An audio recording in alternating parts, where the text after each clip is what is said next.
Doctor Babasaheb आंबेडकरांना मधुमेह हा आजार होता आणि त्या आजारावर उपचार करण्याचे काम डॉक्टर शारदा कबीर ह्या बघत होत्या।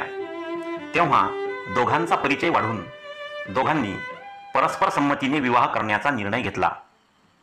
15 एप्रिल 1948 रोजी दिल्ली येथील हार्डिंग एव्हेन्यू या निवासस्थानी डॉक्टर बाबासाहेब आंबेडकर आणि डॉक्टर शारदा कबीर यांचा विवाह नोंदणी पद्धतीने पार पडला।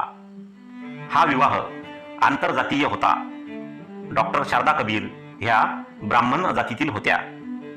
विवाह समयी डॉक्टर शारदा कबीर यांचे वय 39 वर्षे होते, तर डॉक्टर बाबासाहेब आंबेडकरांचे वय 57 वर्षे होते। विवाहानंतर डॉक्टर शारदा कबीर ह्या सविता आंबेडकर या नावाने ओळखल्या जाऊ लागल्या आणि नंतरच्या काळात त्यांना माईसाहेब या नावाने ओळखले जाऊ लागले।